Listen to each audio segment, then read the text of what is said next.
ஒரு துயரச் செய்தி முக்கிய செய்தியாக வந்திருக்கிறது. அதிர்ச்சி தரக்கூடிய செய்தி. கரூரில் தமிழக வெற்றிக் கழக தலைவர் விஜயின் பிரச்சார கூட்ட நெரிசலில் சிக்கி 20 பேர் குழந்தைகள் உட்பட 20 பேர் பலியாகி இருக்கிறார்கள். மேலும் கிட்டத்தட்ட இன்னும் 10 பேர் கவலைக்கிடம். அது மட்டுமல்லாமல் 50 பேர் மருத்துவமனையில் அனுமதிக்கப்பட்டிருப்பதாக தகவலும் வந்திருக்கிறது. மயங்கி விழுந்திருக்கிறார்கள் பல்வேறு பெண்கள். அங்கு மரண ஓலம், கரூர் அரசு மருத்துவமனையில் மரண ஓலம் கேட்கிறது. இது குறித்த துயரச் செய்திகளுடன் நம்முடன் இணைகிறார் நமது குமுதம் செய்தியாளர் கிருஷ்ணமூர்த்தி. கிருஷ்ணமூர்த்தி, விஜயின் கரூர் பிரச்சார பொதுக்கூட்டத்தில் 20 பேர் பலி, அது மட்டுமல்ல 10 பேர் கவலைக்கிடம், இன்னும் பல திடுக்கிடும் சோக செய்திகள் வந்து கொண்டிருக்கின்றன. கரூர் மருத்துவமனை, அரசு மருத்துவமனையே மரண ஓலம் என்ற செய்திகள் வருகிறது. மிகவும் பரபரப்பையும் சோகத்தையும் பெரும் தாக்கத்தையும் இந்த நிகழ்வு ஏற்படுத்தி இருக்கிறது. உங்களின் ஆய்வறிக்கை இது குறித்து தாக்கல் நீங்கள் செய்யலாம். இது உங்களுக்கான நேரம்.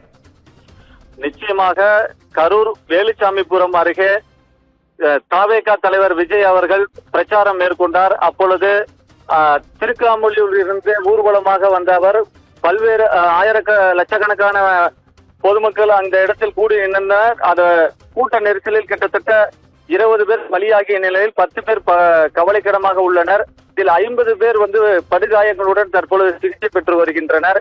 இந்த துயர சம்பவமானது கரூர் பகுதியில் பெரும் பரபரப்பை ஏற்படுத்தியுள்ளது. மேலும் சோகத்தை ஏற்படுத்தி அவர்களின் பெற்றோர்கள், உறவினர்கள் கண்ணீர் விடும் காட்சிகளை பார்க்கும் பொழுது நெஞ்சை உறைய வைக்கும் சம்பவமாகவே உள்ளது.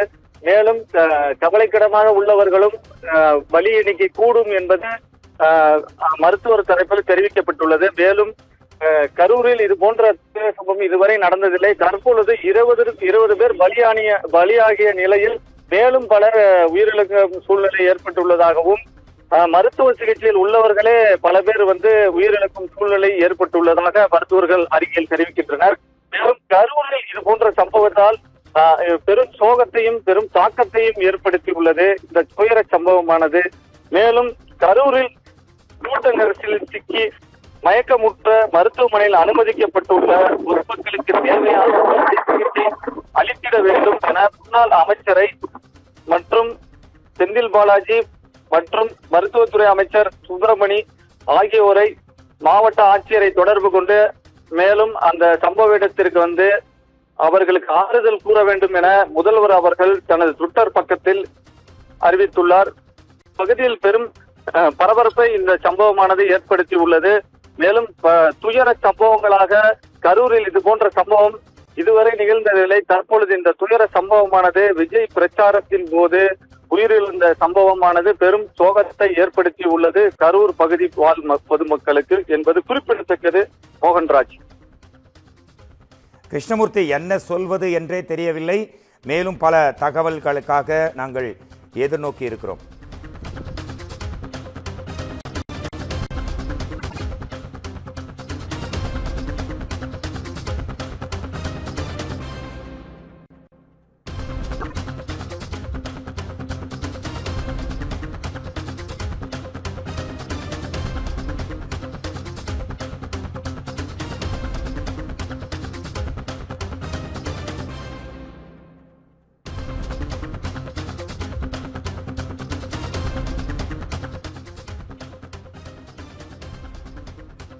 தமிழக வெற்றிக் கழக தலைவர் விஜய் இன்று 2 இடங்களில் பிரச்சாரம் மேற்கொள்ள திட்டமிட்டிருந்தார். முதலாவதாக நாமக்கல் மாவட்டத்தில் தனது பிரச்சார கூட்டத்தை முடித்துவிட்டு கரூருக்கு வருகை தந்தார். கரூரில் கிட்டத்தட்ட அவரின் தொண்டர்களும் ரசிகர்களும் பொதுமக்கள், பெண்கள், குழந்தைகள், சிறுவர் சிறுமிகள் என ஏராளமானவர்கள் 7.5 மணி நேரத்திற்கும் மேலாக கரூரிலேயே விஜயை காண அங்கு குழுமி இருந்தனர். கூட்ட நெரிசல் அப்போதே தொடங்கிவிட்டது.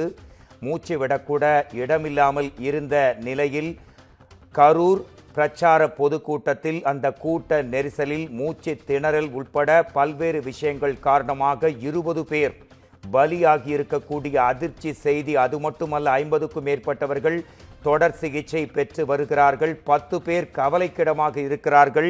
இறந்தவர்களில் ஒரு குழந்தையும், சின்னஞ்சிறு குழந்தையும் அடங்கும் என்பது குறிப்பிடத்தக்கது. அது மட்டுமல்லாமல் பெண் காவலர்கள் கூட இந்த கூட்ட நெரிசலில் சிக்கி இருக்கிறார்கள். மருத்துவமனையில் அனுமதிக்கப்பட்டவர்களுக்கு அமைச்சர்கள் மா சுப்பிரமணியம், அன்பில் மகேஷ், முன்னாள் அமைச்சர் செந்தில் பாலாஜிக்கு முதலமைச்சர் கரூர் மாவட்டத்தில் உடனடியாக தேவையான நடவடிக்கைகளை எடுத்து கரூரின் விரைவில் அந்த கரூரின் நிலைமையை சீராக்கும் நடவடிக்கைகளை ஏடிஜிபியிடமும் பேசியிருக்கிறேன் என்று தமிழ்நாடு முதலமைச்சர் தற்போது அறிவித்திருக்கிறார். பொதுமக்கள், மருத்துவர்களும் காவல்துறைக்கும் ஒத்துழைப்பு தர வேண்டும் என்று முதலமைச்சர் கேட்டுக்கொண்டிருக்கிறார். நாளை அதிகாலை கரூருக்கு விரைகிறார் தமிழ்நாடு முதலமைச்சர் மு.க. ஸ்டாலின் என்ற தகவலும் தற்போது வந்திருக்கிறது. கிட்டத்தட்ட 20 பேர் இதுவரை பலியாகி இருக்கிறார்கள். அது மட்டுமல்ல, இந்த பலி எண்ணிக்கை நிச்சயமாக அதிகரிக்கக்கூடும் என்ற பேரதிர்ச்சி தகவல் நம் நிருபர்களிடமிருந்து வந்திருக்கிறது. நிச்சயமாக இந்த பலி எண்ணிக்கை அதிகரிக்கும். கரூரே இன்று கண்ணீர் ஊராக காட்சியளிக்கக்கூடிய அந்த சோகம் தொடர்கிறது.